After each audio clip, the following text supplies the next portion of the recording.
The valley was peaceful under the dim light of the crescent moon, a perfect night for rest. But then came the sound, the chilling, low howl that shattered the silence. Elias, a seasoned farmer and the leader of this small, struggling colony, shot up from his cot. His instincts screamed danger, and the warning lights flickered across his aging comms unit. The livestock were in danger. The pack of wolves that had terrorized nearby settlements for months had arrived. These weren't ordinary wolves. No, these beasts were far worse. Mutated and enhanced by forgotten military experiments, they possessed cunning intelligence, unrestrained by nature's laws. Their eyes gleamed with malice, and their movements were disturbingly coordinated. They didn't just hunt, they strategized. They had become a threat to all who lived near them. Elias rushed outside, his boots crunching the frost, his breath heavy in the cold night air. The faint cries of distressed cattle echoed in the distance. He could see them now, dozens of the beasts closing in, their enhanced limbs moving faster than any wolf should. The settlers had always known the wolves were coming. The attacks had been growing more frequent, more brutal, but tonight, it seemed their moment had finally arrived. Within minutes, the first screams rang out from the barn, cutting through the night like a dagger. Elias could feel the weight of it on his chest, the crushing reality that the creatures had breached their defenses. He quickly signaled to the others, but his heart sank with the realization that they might not have enough time to mount any real resistance. Desperation set in. They could lose everything in a matter of hours, or they could fight back. And the fight had just begun. Elias gathered the group in the dimly lit barn, their faces etched with the weight of the night's horrors. The attack had left them with little choice. The livestock were gone, and soon the wolves would turn their attention to the humans themselves. There was no time for hesitation.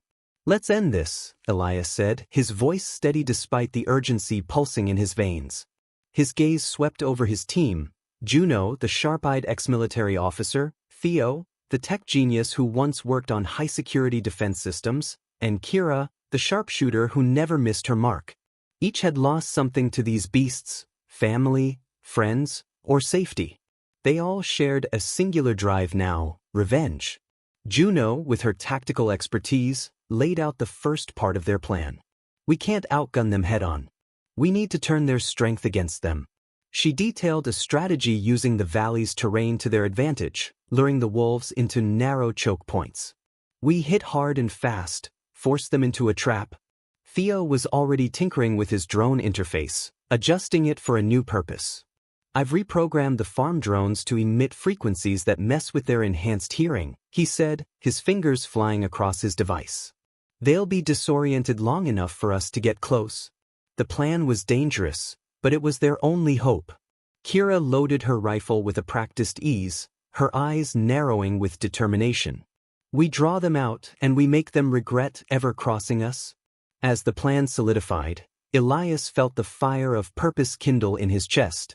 They were ready. It wasn't just about survival anymore.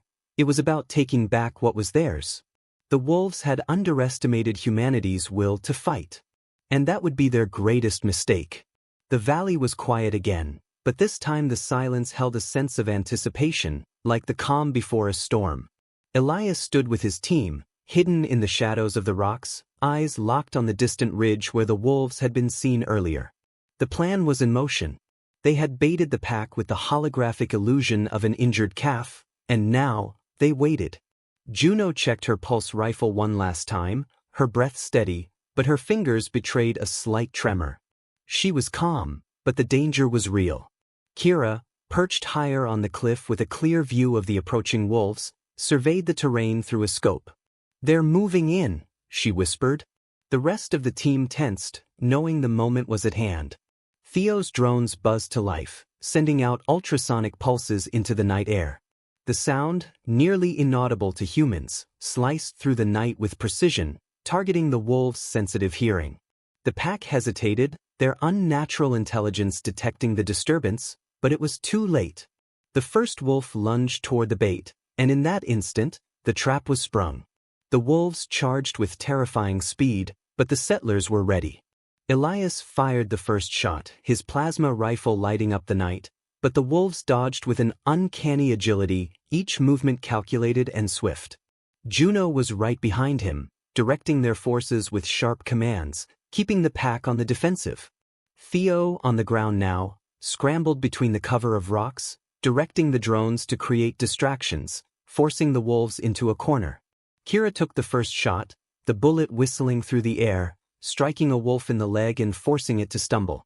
Another howl pierced the air as the pack recoiled, confused. But the leader of the pack, the largest of them all, locked eyes with Elias. It was no longer a hunt, it was personal. The wolf charged, its fangs bared, a blur of muscle and rage. Elias stood his ground. The moment felt endless, as though time had slowed to a crawl. He could hear his heartbeat, feel the weight of his rifle in his hands. When the wolf was a mere 10 feet away, he fired. The plasma bolt hit its target, sending the creature crashing to the ground in a sizzling heap. But the battle wasn't over. The remaining wolves, enraged by the loss of their leader, retaliated with ferocity. The air was filled with the stench of ozone and the growls of beasts, but the settlers pushed on, fighting with everything they had.